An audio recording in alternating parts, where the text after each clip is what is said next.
यह मेरी प्रेम कहानी है, वह कहानी जो मेरे सिवा किसी को पता नहीं है। लोग कहते हैं कि उन्हें अपने जीवन में कई लोगों से प्यार हो जाता है। मुझे लगता है कि यह पूरी तरह से गलत है। आप अपने जीवन में कई लोगों से प्यार नहीं कर सकते। सच्चा प्यार जीवन में एक बार ही होता है। वह प्रेम अपरिवर्तनीय है। प्यार दोनों तरफ से हो ये जरूरी नहीं है। उन्हीं में से एक कहानी सैड लव स्टोरी हम आपके लिए लेकर आए हैं। ये स्टोरी प्यार करने वालों के लिए बहुत जरूरी है। B.Com फाइनल ईयर में पढ़ने वाला राहुल अपनी क्लासमेट जिया से बहुत प्यार करता था। फाइनल ईयर में पहुंच जाने पर भी राहुल अब तक जिया से अपने प्यार का इजहार नहीं कर पाया था। क्लासमेट होने की वजह से राहुल और जिया में बातचीत तो होती थी, लेकिन सिर्फ जरूरत भर की। राहुल बहुत ही शांत लड़का था। कॉलेज में भी उसके दोस्त बहुत कम थे। जिया को लेकर राहुल के मन में क्या फीलिंग थी, ये भी पूरे कॉलेज में सिर्फ उसके एक दोस्त श्याम को ही मालूम थी। श्याम अक्सर राहुल को ये कहा करता था कि वो जिया से अपने दिल की बात क्यों नहीं बोल देता। कॉलेज के आखिरी दिनों में श्याम ने राहुल से कहा कि राहुल, अब कुछ दिनों में हमारा कॉलेज खत्म हो जाएगा और अगर तुमने अभी जिया को अपने दिल की बात नहीं बताई तो फिर कभी नहीं बोल पाओगे। श्याम की ये बातें सुनकर राहुल भी इस बारे में सोचने लगा। एक दिन राहुल बड़ी हिम्मत करके जिया के पास पहुंचा और बोला, जिया, मैं तुमसे कुछ कहना चाहता हूँ। जिया, हाँ राहुल, बोलो। राहुल थोड़ा डरा हुआ सा धीमी आवाज में बोलता है, जिया, मैं तुमसे बहुत प्यार करता हूँ। जिया, क्या? राहुल थोड़ा कॉन्फिडेंस के साथ, हाँ जिया, मैं तुमसे बहुत प्यार करता हूँ, लेकिन काफी दिनों से मैं तुमसे ये बोलने की हिम्मत नहीं कर पा रहा था कि जब से मैंने तुम्हें देखा है और जाना है तब से तुम मेरी दुनिया बन गई हो। जिया, तुम पागल हो गए हो राहुल, तुम होश में तो हो ना? तुम ये क्या कह रहे हो? राहुल पूरे कॉन्फिडेंस के साथ, हाँ जिया, मैं तुमसे अपने दिल की बात कह रहा हूँ कि मैं तुमसे बहुत प्यार करता हूँ। जिया गुस्से में, लेकिन मैं तुमसे प्यार नहीं करती। मैं समझती थी कि तुम बहुत सीधे हो, लेकिन तुम तो। जिया की ये बातें सुन राहुल की आंखों में आंसू आ जाते हैं और राहुल वहां से चला जाता है। कॉलेज खत्म होने के कुछ दिनों बाद जिया आगे की पढ़ाई करने के लिए बाहर चली जाती है, लेकिन राहुल अब हमेशा जिया की याद में उदास रहने लगता है। 24 घंटे राहुल बस जिया को ही याद करता रहता है। उसकी मुस्कान, उसकी चलना, उसकी अदाएं और उसका वो इनकार। दुनिया भर के सामने राहुल बस अब अपनी झूठी मुस्कान ही दिखा पाता है। जिया को याद कर करके राहुल का हाल दिन ब दिन खराब होती चला जाती है। फिर एक दिन जब राहुल के दोस्त श्याम को ये बात मालूम होती है कि राहुल ने जिया की याद में अपनी ये हालत बना ली है, तो वो राहुल के पास जाता है और पूछता है कि जब जिया तुमसे प्यार नहीं करती और अब वो दूर जा चुकी है तो तुमने उसकी वजह से अपनी ये हालत क्यों बना रखी है? तुम अब भी उसे अपने दिल में क्यों बिठा रखे हो? तुम्हें कोई और भी मिल जाएगी। राहुल, श्याम, हासिल करके तो हर कोई प्यार करता है, लेकिन खोकर प्यार करना ही तो असली प्यार है। मैं जिया से बहुत प्यार करता हूँ और करता रहूंगा, चाहे वो मेरे पास हो या ना हो। आप उस व्यक्ति को नहीं भूल सकते जिसे आपने अपने दिल से प्यार किया हो। आप बस अपने जीवन में आगे बढ़ने के लिए अपनी भावना से समझौता कर सकते हैं। हर व्यक्ति के पास अपने सच्चे प्यार के बारे में एक कहानी है। कुछ सहमत हैं, कुछ ऐसे व्यवहार करते हैं जैसे वे इस पर विश्वास नहीं करते हैं। यह मेरे दोस्त की कहानी है, मेरे सच्चे प्यार की कहानी है। मुझे उम्मीद है कि यह आप लोगों को भी अपना सच्चा प्यार याद आएगा। सच्चे प्यार की असली कहानी यही है। यह मेरे एक तरफा प्यार की कहानी है। जैसा कि यह एक तरफा प्रेम कहानी है, यह गलत होगा यदि मैंने इस लेख में उसका नाम बताया। मैं उसका नाम बताना पसंद करूंगा, लेकिन वह इसे पसंद नहीं करेगी। इसलिए इस लेख में मैं उसे शालिनी के रूप में संदर्भित करूंगा। इस कहानी में उसके नाम के अलावा बाकी सब सच है। कहानी तब शुरू होती है जब मैं 18 साल का था, 2018 के मध्य में। मैं अच्छी नहीं दिख रही थी, शरीर की कई मांसपेशियां और औसत चेहरा साफ दिख रहा था। मैंने शायद ही लड़की के साथ कोई बातचीत की हो। मैं बहुत ईमानदार छात्र था, केवल अपनी पढ़ाई पर ध्यान केंद्रित करता था। मैं इंजीनियरिंग के तीसरे वर्ष में था। मुझे अपने घर से फोन आया कि मेरे दादा की मृत्यु हो गई है। मैं अंतिम संस्कार में शामिल नहीं हो पाया, लेकिन मैं टेराविन समारोह में गया।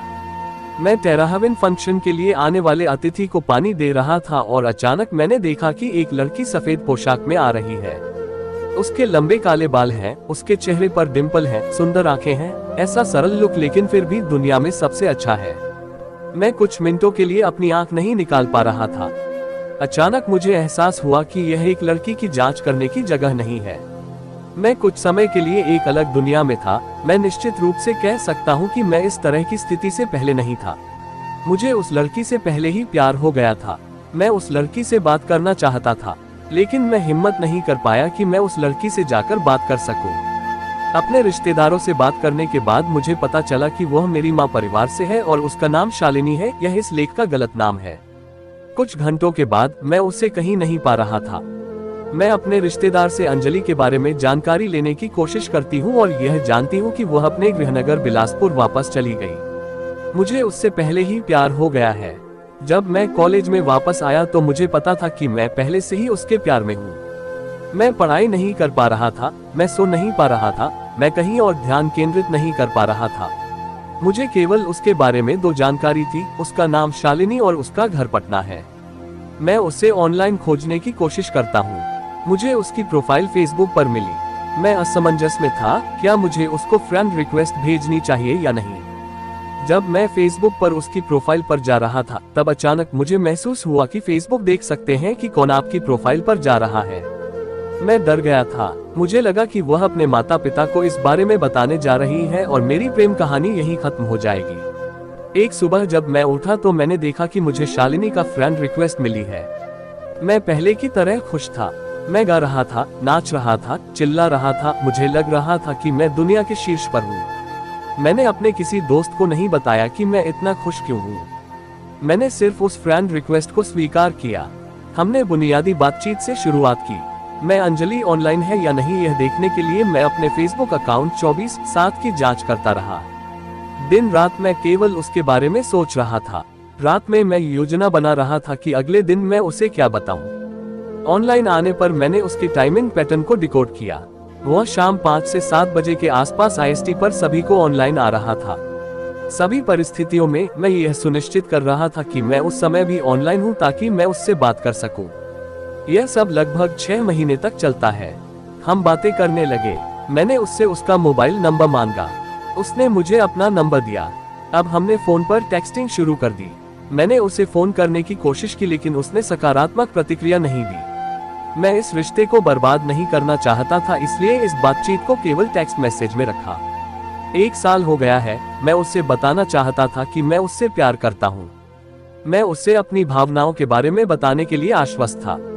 मैं कुछ अच्छे मौके की तलाश में था। इंजीनियरिंग के 3रे वर्ष में मुझे कॉग्निजेंट से नौकरी का प्रस्ताव मिला। मुझे लगा कि मेरी भावनाओं को साझा करने का यह सही समय है। 1 सप्ताह बिताकर मैंने उसे प्रपोज करने के लिए एक कविता लिखी। मैंने तय किया था कि मैं उसे सप्ताहांत पर प्रस्तावित करूंगा ताकि मेरे पास इस स्थिति को संभालने के लिए पूरा दिन हो। रविवार की सुबह मैंने उसे वह कविता भेजी। उसका जवाब देखकर मेरे दिल की धड़कन बढ़ रही थी। मुझे ऐसा लग रहा कि वह मेरे प्रस्ताव को स्वीकार करेगी या सबसे बुरी स्थिति में वह मुझसे कुछ और समय मांगेगी। और 1 घंटे के बाद मुझे उससे जवाब मिला। जवाब मेरे लिए चौंकाने वाला था। वह मुझसे बहुत नाराज थी।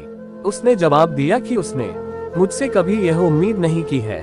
उसने सीधे मुझसे कहा कि नहीं। उसने मुझे किसी भी चीज की तरह डांटा है। मैं उस दिन रोया था। मुझे उसके इस जवाब की उम्मीद नहीं थी। उसने कहा कि वह मेरा नंबर ब्लॉक कर देगा। उसने मुझे फेसबुक पर ब्लॉक कर दिया और मुझसे पूछा कि फिर कभी उससे संपर्क करने की कोशिश न करे। मैं उस समय मृत व्यक्ति की तरह था। मैं उसे अपने दिल के नीचे से प्यार करता था और अब वह मुझे करता है। मैं 1 सप्ताह के लिए बहुत परेशान था। मैंने उसे बाहर पहुंचने की कोशिश की, लेकिन उसने मुझे सभी संचार माध्यमों से रोक दिया था। मुझे ऐसा लग रहा था कि मेरे जीवन में कुछ भी नहीं बचा है। मैंने इस स्थिति के बारे में किसी को नहीं बताया। 1 महीने के बाद मुझे एहसास हुआ कि मुझे आगे बढ़ना चाहिए। मैं इस तरह की स्थिति को दूर करने के बारे में कुछ वीडियो देखता हूँ। मैंने उससे अपने 10 जनवरी 2018 को मैंने उसके जन्मदिन की शुभकामनाएं ईमेल पर ठीक 12:01 बजे भेजी। मैं यहाँ किसी जवाब की उम्मीद नहीं कर रहा था, लेकिन अगले दिन सुबह मैंने उस मेल का जवाब देखा। उसने मुझे उस ईमेल पर एक धन्यवाद संदेश भेजा। मुझे अंजलि को ईमेल करने की मेरी सभी जन्मदिन की शुभकामनाएं पिछले 8 सालों से मिल रही है। मैं उस दिन बहुत खुश था। मैंने अगले दिन पार्टी को फ्लैटमेट्स को दे दिया। कुछ हफ्तों के बाद मैंने उससे पूछा कि क्या मैं फेसबुक पर उसकी दोस्त बन सकती हूँ, और वह मुझे फ्रेंड रिक्वेस्ट भेजती है। अब मुझे फेसबुक पर उसका दोस्त बने 6/7 महीने से ज्यादा हो गए हैं। मैं उससे चैट नहीं करता क्योंकि उसने मुझे फेसबुक पर कई संदेश भेजने के लिए ब्लॉक किया है। मैं दिन में लगभग 100 बार उसकी प्रोफाइल पर जाता हूँ और हर पोस्ट को लाइक करता हूँ। मुझे विश्वास है कि हम एक दिन साथ रहेंगे। इसके 25 नवंबर 2018 को अंजलि पर मुझे मजबूत उम्मीद है। मैं अभी भी सकारात्मक हूँ कि वह मुझे एक दिन वापस प्यार करेगी। मेरे प्रस्ताव को स्वीकार करने के बाद मैं निश्चित रूप से उसका असली नाम और हमारी तस्वीरें साझा करूंगा। उसके जन्मदिन के लगभग 45 दिन और मैंने उसके जन्मदिन की शुभकामना के लिए अपनी नई कविता लिखना शुरू कर दिया है। मैं बस ईश्वर से कामना करता हूँ कि उसे अपने जीवन की सारी खुशियाँ मिले और मुझे अपने जीवन का प्यार मिले। मैं फेसबुक, जीमेल और इंस्टाग्राम को धन्यवाद देना चाहूंगा जिन्होंने मुझे शालिनी के संपर्क में आने में मदद की। मुझे पूरा विश्वास है कि मैं एक दिन हमारी शादी के बारे में एक ब्लॉग साझा करूंगा। इस आलेख को पढ़ने के लिए धन्यवाद। यदि आप लोगों के पास कोई सुझाव है तो कृपया साझा करें और किसी भी प्रश्न को पूछने के लिए स्वतंत्र महसूस करें। एक बार धन्यवाद। आपको कहानी कैसी लगी हमें आप अपने कमेंट के माध्यम से बता सकते हैं। ऐसे ही मजेदार और दर्द भरी कहानी सुनने के लिए हमें फॉलो और कमेंट करें।